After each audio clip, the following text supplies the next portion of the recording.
करते हैं। सबसे पहला है हम लोगों के सामने सकल घरेलू जोखिम रैंकिंग 2022। अभी हाल ही में सकल घरेलू जोखिम रैंकिंग 2022 जारी की गई, जिसमें कहा गया है कि विश्व में 50 सबसे अधिक जोखिम वाले राज्य हैं, उसमें से 9 कहाँ के हैं? भारत के हैं। ठीक है, तो सबसे पहले जब हम बात कर रहे हैं सकल घरेलू जोखिम रैंकिंग 2022 की, तो सबसे पहले इसको जारी कौन करता है? तो इसको जारी करता है क्रॉस डिपेंडेंसी इनिशिएटिव। ठीक है, तो ये महत्वपूर्ण क्वेश्चन हो गया कि सकल घरेलू जोखिम रैंकिंग 2022 को कौन जारी करता है? तो इसको जारी करता है क्रॉस डिपेंडेंसी इनिशिएटिव। और इसमें क्या कहा गया है? इस रिपोर्ट में कहा गया है कि विश्व के 50 सबसे अधिक जो जोखिम वाले राज्य हैं, उनमें से 9 भारत के हैं। अब 9 भारत के कौन कौन से हैं? तो उसमें बिहार है, उत्तर प्रदेश है, असम है, राजस्थान है, तमिलनाडु है, महाराष्ट्र है, गुजरात है, पंजाब है, केरल है। तो ये 9 राज्य हैं भारत के, जिसमें अब सकल घरेलू जोखिम रैंकिंग 2022 क्यों जारी की जाती है, क्या इसका लक्ष्य क्या है, उद्देश्य क्या है? तो यह उन चीजों को आइडेंटिफाई करता है कि जिन क्षेत्रों में मौसम परिवर्तन या जलवायु में परिवर्तन के कारण जो प्राकृतिक आपदाएं हैं उसमें काफी वृद्धि देखने को मिलती है, और इससे क्या होता है, उस जगह की अर्थव्यवस्था में काफी नुकसान होता है। सूचकांक में वर्ष 2022 तक दुनिया भर में 2600 राज्यों और प्रांतों में इमारतों और संपत्तियों जैसे निर्मित परिवेश के भौतिक जलवायु जोखिम का विश्लेषण किया गया है। ध्यान देना है, भौतिक जलवायु जोखिम। जलवायु का जो भौतिक जोखिम होगा, भौतिक जोखिम किस टाइप का होता है? जैसे बिल्डिंग्स गिर जाना, कहीं पे भूस्खलन हो जाना, बाढ़ आ जाना, ठीक है, इस टाइप की चीजों को भौतिक जोखिम में शामिल किया जाता है। सूचकांक ने प्रत्येक क्षेत्र हेतु समग्र क्षति अनुपात, मतलब अलग अलग सेक्टर्स में इसको डिवाइड किया है, और फिर देखा है कि जो समग्र रूप से कितना नुकसान होने वाला है उसके रेशियो को, तो समग्र क्षति अनुपात इसको स्टैंडर्ड वर्ड हो गया, इसको इंग्लिश में बोलते हैं एग्रीगेटेड डैमेज रेशियो, निर्दिष्ट किया है, जो वर्ष 2050 तक के क्षेत्र में पर्यावरण को हानि होने वाली क्षति की कुल मात्रा को दर्शाता है। उच्च एडीआर अधिक जोखिम को दर्शाता है। तो इससे जुड़े और कुछ एक तो ये हो गया हम लोगों का सकल घरेलू जोखिम सूचकांक या जोखिम रैंकिंग 2022। इसको जारी कौन करता है? Cross dependency initiative.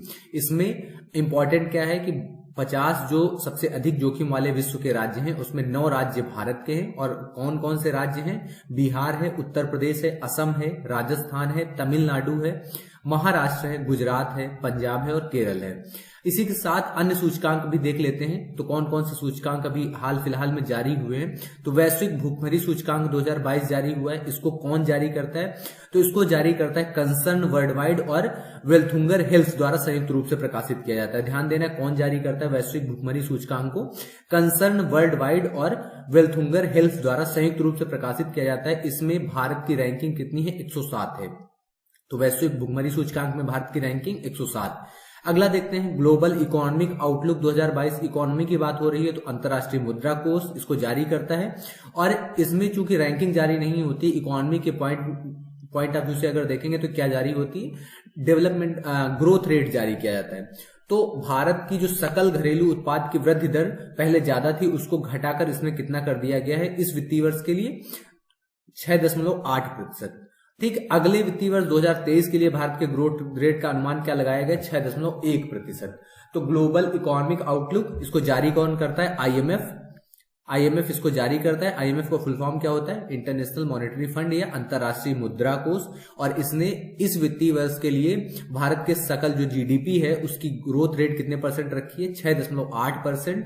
अगले फाइनेंशियल ईयर के लिए कितनी रखी है? 6.1%। अगला आएगा मानव विकास सूचकांक। इसको कौन जारी करता है? इसको जारी करता है यूएनडीपी, मानव विकास सूचकांक को, या उसको हिंदी में बोलेंगे संयुक्त राष्ट्र विकास कार्यक्रम। इसमें भारत की रैंकिंग कितनी है? 132। मानव विकास सूचकांक में भारत की रैंकिंग कितनी है? 132।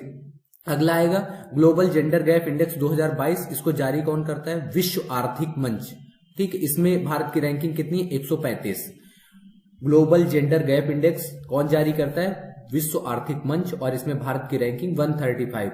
अगला आता है विश्व प्रेस स्वतंत्रता सूचकांक 2022। प्रत्येक 2 वर्ष में जारी किया जाता है। इसको जारी कौन करता है? Reporters without border.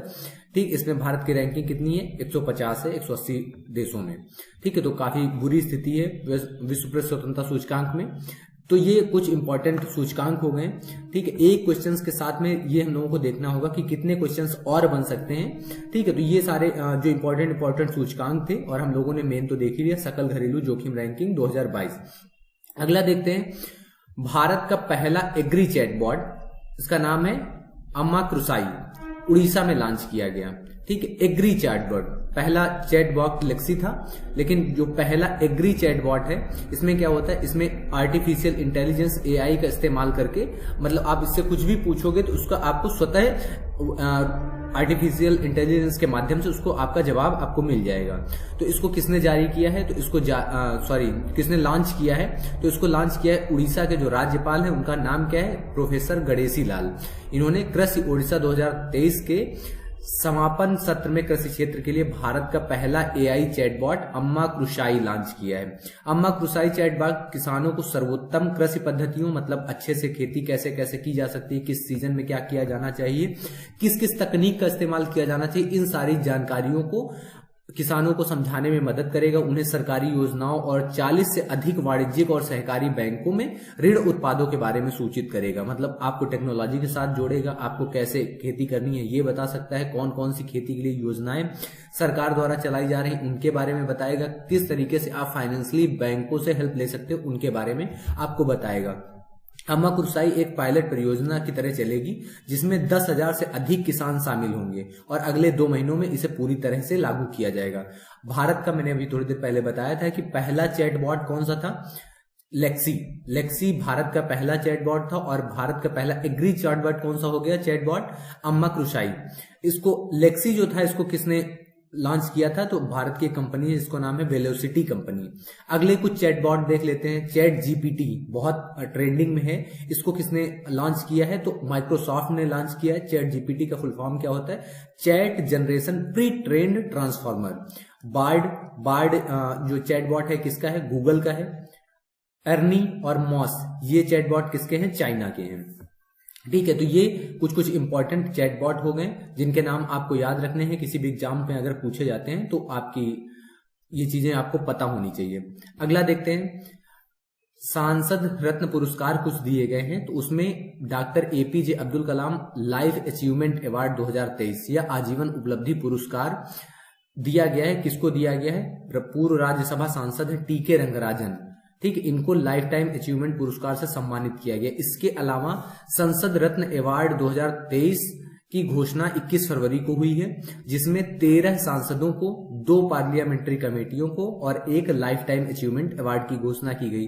तो 1 लाइफ टाइम अचीवमेंट अवार्ड किसको दिया गया, टीके रंगराजन को दिया गया। ठीक है, लाइफ टाइम अचीवमेंट अवार्ड, ये टीके रंगराजन कौन है, पूर्व राज्यसभा सांसद है। इसके अलावा बीजेपी सांसद जयंत सिन्हा की अध्यक्षता वाली लोकसभा की जो फाइनेंशियल या फाइनेंस की संसदीय समिति है, वित्तीय संसदीय समिति है, उसको, तथा विजय साई रेड्डी की अध्यक्षता वाली राज्यसभा की tourism, transport and culture standing committee को भी, ये 2 पार्लियामेंट्री कमेटियों को दिया गया है। तो एक के अध्यक्ष, एक पार्लियामेंट्री कमेटी जो फाइनेंस संसदीय समिति है उसके अध्यक्ष कौन है, बीजेपी के सांसद हैं जयंत सिन्हा, और दूसरे विजय साई रेड्डी की अध्यक्षता वाली राज्यसभा की दूसरी कमेटी है टूरिज्म, ट्रांसपोर्ट और कल्चर की स्टैंडिंग कमेटी, इनको दिया गया। इसके अलावा ये सम्मान 13 सांसदों को और दिया गया। इनमें लोकसभा के 8 सांसद हैं, 5 राज्यसभा के सांसद हैं, और इन सब में मिलाया जाए तो 3 पूर्व सांसद भी हैं। अगला देखेंगे, जब पुरस्कारों की हम बात कर ही रहे हैं तो कुछ और पुरस्कार भी देख लेते हैं। तो राष्ट्रपति द्रौपदी मुर्मू ने गणतंत्र दिवस की पूर्व संध्या पर पद्म पुरस्कारों की घोषणा की है, हमेशा हर साल की जाती है। तो पद्म पुरस्कार 2023 की घोषणा की गई। इसमें 6 पद्म विभूषण पुरस्कार हैं, 9 पद्म भूषण पुरस्कार और 91 लोगों को पद्मश्री पुरस्कार से सम्मानित किया गया है। कितने, 6 पद्म विभूषण है, 9 पद्म भूषण है और 91 लोगों को पद्मश्री पुरस्कार दिया गया है। जो पद्म विभूषण पुरस्कार होता है यह भारत रत्न के बाद दूसरा भारत का सबसे बड़ा सम्मान होता है, पद्म भूषण तीसरा सबसे बड़ा सम्मान होता है और पद्मश्री चौथा सबसे बड़ा सम्मान होता है। सबसे मेन सम्मान कौन सा होता है, भारत रत्न। तो देश का सर्वोच्च सम्मान कौन सा है, भारत रत्न है, उसके बाद पद्म विभूषण है, उसके बाद कौन सा है, पद्म भूषण है और फिर चौथा है पद्मश्री। पद्म विभूषण पुरस्कार 2023 6 लोगों को दिया गया है। पद्म भूषण 9 लोगों को दिया गया है। तो पद्म विभूषण जिन 6 लोगों को दिया गया है उनमें कौन कौन है? तो बालकृष्ण दोषी हैं, इनका संबंध वास्तुकला से है। ये किस राज्य से हैं? गुजरात से है। जाकिर हुसैन को दिया गया है, ये कला से संबंधित है, तबला वादक है, और ये इनका संबंध कहां से है? महाराष्ट्र से है। एस एम कृष्णा को दिया गया है, ये लोक कार्य से संबंधित सेक्टर में दिया गया है, ये कहां से है? कर्नाटक से है। मुलायम सिंह यादव को मरणोपरांत दिया गया है, ये किससे हैं? लोक कार्य से संबंधित हैं, ये उत्तर प्रदेश से हैं। दिलीप महालनोबिस ये ORS घोल वाले हैं, चिकित्सा इनका सेक्टर है।